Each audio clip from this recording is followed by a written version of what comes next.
Hello, today is Friday, February 3rd, 2023. I'm Joe Schmidt from TC2, and this is Staying Connected. If you work in the ICT industry, you know the one constant is change, and that change seems to be in hyper mode the last few years. There are lots of reasons for that. Changing work behavior due to COVID-19, better, more reliable technology and services, things like UC and SD-WAN, and lower cost alternatives to legacy telecom. This is great for enterprise buyers of ICT, but not so great for the incumbent vendors because these changes, they cut into their profits. Now, if you're an investor or on the vendor side, don't worry because these suppliers have figured out how to get their pound of flesh. And that is by assessing more and more surcharges. Let's take a look at these surcharges and what they mean for enterprises. To do that, I'm joined by McDonald, a senior partner at LB3, and one of the authors of What to Expect in 2023, which is a piece that we posted on LB3's and TC2's websites, and this happens to be one of those topics that we highlighted.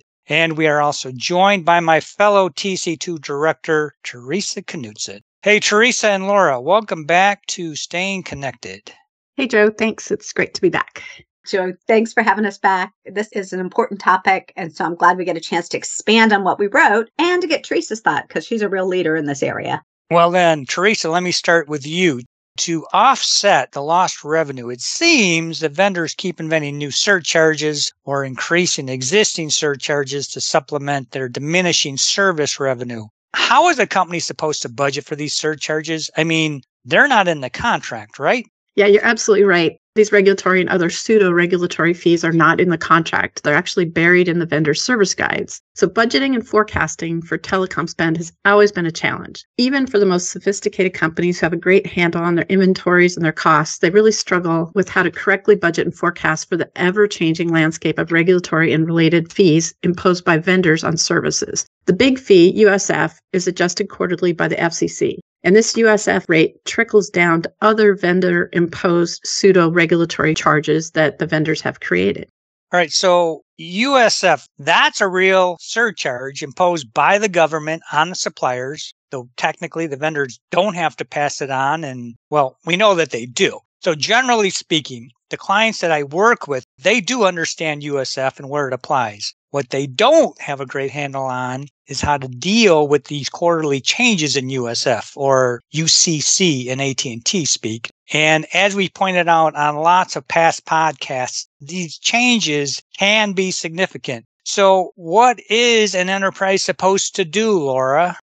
Joe, to get to the utopia of correct financial budgeting and forecasting, you really need to understand more about USF and other vendor assessed surcharges. So USF is set by USAC. It's a FCC created entity. It's applied to interstate and international telecom services and to a slightly lesser degree, VoIP and mobile services. And the FCC announces the changed USF, you're right, it's quarterly, but about a month before the end of the quarter. We're going to have a whole other podcast on USF, so we're not going to get too much into the weeds, but let's talk a little bit about some of the other surcharges that are out there. So how do they create them? Well, unfortunately, I am not privy to the backroom machinations of the vendors on this front, but from a customer's perspective, it's pretty simple. They add them to the service guide. And vendors have a lot of freedom to create and impose on their customers a wide range of fees. And they often impose them as surcharges described to give the impression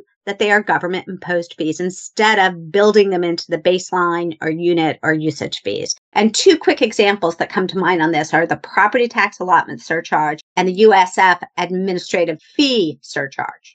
Yeah, Laura, the even more ironic fact is those two surcharges and other surcharges similar to that you mentioned are indeed revenue streams for the vendors. And you ask, how do I know this? Because PTA, the USF admin fee, and other similar surcharges are actually incrementally charged USF on them. So let that sink in a little bit. The suppliers are charging you these pseudo-regulatory fees, and then they charge USF on them. So we know that they are a revenue stream for those suppliers. And I'm going to pick on AT&T for a moment. Their property tax allotment, or PTA for short, is about 6.3%. They also assess USF on PTA at another incremental 1.7%. So that makes it around 8%. And get this, not all PTA charges are the same by vendor. So for example, Verizon charges 5.5% and Lumen is about 5.55%. So their totals when you add in USF are around 7.3%. And I mean, don't even get me started on the US admin fee. I mean, this was kind of funny. AT&T always charged it since the inception of USF. Then about 10 years ago, Verizon created their own USF admin fee, albeit a little bit lower than AT&T's fee. So Verizon's USF admin fee is 0.38%.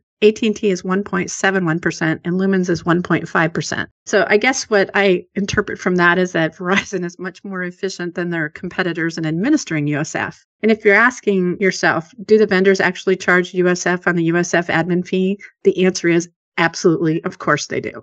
So wait a minute, Laura, how is that legal? So that sounds like a simple question, but the answer is actually pretty complex. And I know, I sound like a lawyer, but it's definitely lawful for carriers to pass the USF charges on to customers, which you point out, most of them do. But it's unlawful for them to mark up USF charges.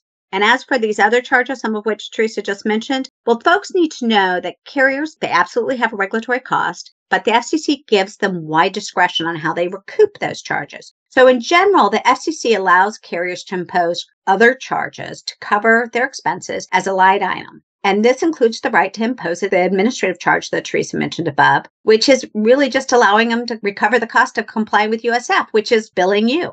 So this complexity is mind-boggling. Both LB3 and TC2, we do spend a lot of time tracking these surcharges. And last time I looked, there were like 7 or more line item charges depending on your carrier of choice. Well, it does vary more than you would think, particularly as the carriers add regulatory sounding surcharges. In fairness, it's not brand new, but the number of fees, the number of carriers charging them, and the amounts have actually grown. So in 2005, a group representing customers, citing confusion from the wide range of charges assessed by the carriers, actually petitioned the FCC to prohibit the carriers from imposing any line item charges that hadn't been authorized or mandated by the government as surcharges on customers, noting that many of them did have names that gave the impression that they were mandated charges. Well, the FCC denied that petition, but they did remind the carriers that they have to comply with sections 201 and 202 of the Communications Act, which is basically they have to act in a just and reasonable manner, and that they had to comply with the FCC's truth in billing requirements, which are relatively limited in scope and application. And they also warned them against stating that a charge is mandated when it wasn't. And that's why you'll see in some of the carriers, like Verizon's description of their charges, language that says these are not a tax or a fee that the government requires Verizon to collect. So if you go and look at their carrier annual regulatory charge, you'll see that charge and that description. Yeah, and as we saw in 2022, and frankly, as we expect to continue this year, the vendors will probably continue to raise these costs on enterprises and probably invent new surcharges to augment their revenue. Yeah, you're absolutely right, Joe. And another thing companies need to be aware of is that no two vendors assess these fees in the same manner or on the same types of products. Some are similar. They often have different names. But while the general guidance is given by the FCC as to which services the USF applies, there's a lot of room for interpretation, and we do see a wide interpretation by the vendors. The complexity is a bit by design because if you don't understand it, you can't question it. And believe me, I spent time yesterday recalculating these fees from some recent invoices, and it took a working knowledge of two-variable algebra and the vendor service guides to actually work it out. That sounds like a fun afternoon, Theresa. But if you look at it from the vendor's perspective, they have cost and they want to make money. So the advantage of having these surcharges set out and at the bottom of the bill, and as someone pointed out, once one vendor adds it, others usually follow, is one, they take them out of the fixed fees, which the enterprises are looking at pretty carefully and they compare. And the surcharges are generally adjustable, and guess which way they go? Usually up. So the vendors add provisions in their contract that allow them to impose surcharges and to change those surcharges. And it's frankly really hard to work around those clauses. What's the result? Increased fees. 10 years ago, AT&T's federal regulatory fee was about 2.4%. Now it's 7.92%. And new ones have appeared, such as the new Verizon's economic adjustment charge, which they sent out notices to customers about. Yeah, let's talk about Verizon's economic adjustment charge. So, Verizon added this one last year to its wireless plans to cover a cost associated with the current economic conditions, i.e., Verizon wasn't making as much profit as they wanted to. So, rather than raise the base fee on wireless plans, which you guys all know is a highly competitive and tracked rate, and one that's especially noticeable in the consumer market and the consumers react quickly, it figured out they could increase their profits by adding another surcharge. I mean, it's actually brilliant for them and it's really bad for you.